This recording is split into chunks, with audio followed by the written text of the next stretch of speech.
Hello, everyone. Ukraine had launched one of the biggest drone attacks and one of the farthest, more than 600 miles into Russia. Just to give you an idea, how far is 600 miles? So 600 miles from New York City, for example, if you go south, 600 miles gets you to Charleston. If you go west, you can make it to Cincinnati. So that's how far 600 miles is. Right now, there is a lot of blame being launched at Ukraine, saying they were aiming at civilian structures, blah, blah, blah, that they were killing civilians, blah, blah, blah, to which I say, you should talk. Meanwhile, what is Russia doing? Because once again, they're saying all these things about Ukraine. They're accusing Ukrainians of killing civilians, aiming at civilian infrastructure, but they continue to not present any proof. They're just saying that. Show me the proof. Meanwhile, we do have proof of this, during which Russia had bombed a book warehouse. You know that popular saying about how historically people who burn books are never the good guys? So I'll let you draw your own conclusions. Basically, the warehouse was of the publishing company called Ronak, translation of the Ukrainian word. Its Ukrainian word is for morning, as in first part of the day. And it's a children's book publisher primarily. Has been around for quite some time. In addition to the primary warehouse, where over 1 million books were lost, another 100,000 books burned up when the backup warehouse was hit, also this week. And here's the thing, it's not just the usual, part of Russia's campaign of terror against Ukrainian everything, civilians, culture, etc. There's several things to this. Ukrainian economy somehow managed to actually fare better than Russian economy in all of this. But, of course, all of that depends on Ukraine's ability to buy and sell. Right? So where do the books fit into this?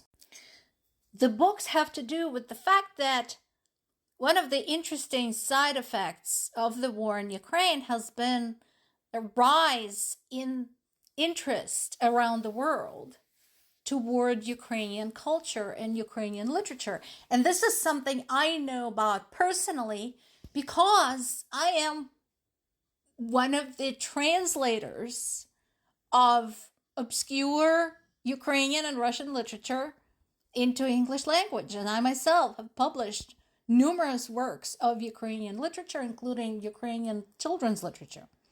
So this is absolutely true. There is an interest. And so even as the interest increased, Russia decided, we're just going to stifle this. We're just going to make it impossible for Ukrainians to sell their books and present them to the world.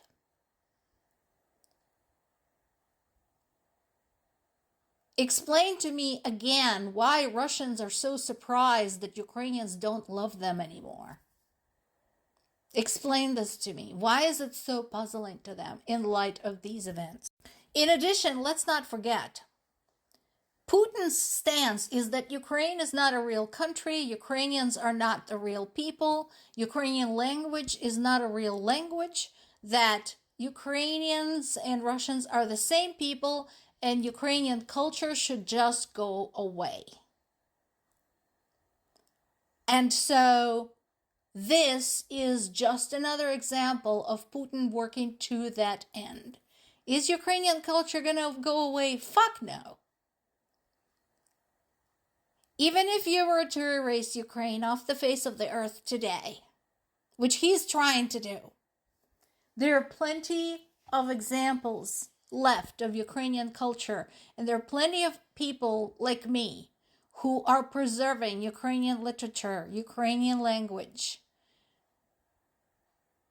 spreading information about Ukrainian artists, tracking down where outside of Ukraine examples of Ukraine art and crafts could be found, supporting Ukrainian companies online that sell Ukrainian costumes and Ukrainian arts and crafts.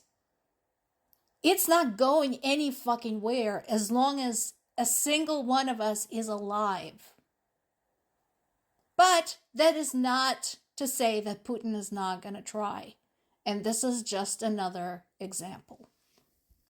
And to that end, now we're hearing that instead of the promised 30,000 people, North Korea had committed 50,000 troops to be sent to the Ukrainian front. And once again, Ukraine is turning toward South Korea to have a conversation with them and basically remind them that this collaboration between Russia and North Korea is bad for them too, especially considering where they are. Again, pull up your maps, look up China, look up North Korea, and look up South Korea. While we're at it, look up Japan. It's all there together, it's the same area. I don't know why South Korea and Japan right now are not starting to pump as much help into Ukraine as possible. Because we know the popular saying, the enemy of my enemy is my friend. And right now, Ukraine sure as hell is an enemy of North Korea. In addition, North Korean missile unit has been deploying personnel and equipment to Western Russia. So again, this is more ballistic missiles against which Ukraine does not have any defense, or not much. And where is everybody? Also, again, you guys realize, right, that again, it's a matter of not if, but when. One of these ballistic missiles is gonna miss and is gonna go traveling at you, one of y'all there in Eastern Europe.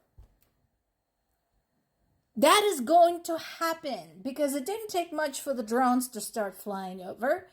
It didn't take much for the bombs to start flying over. It's only a matter of time before the missiles start flying over. Is that what you're fucking waiting for?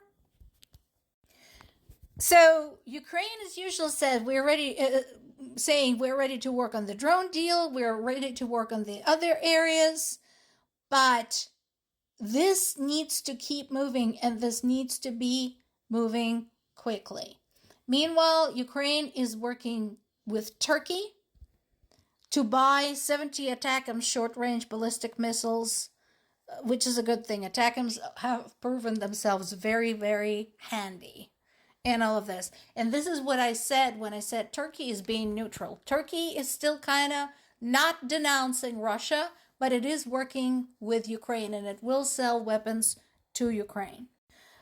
A major fuel terminal located at Novorossiysk has been attacked again, which is, again, good news as far as I'm concerned, because no oil for Russia is always a good news. And again, the conversation continues about the drone that crossed over into Bulgarian airspace, and there's been an explosion of a combat drone in southeast Moldova.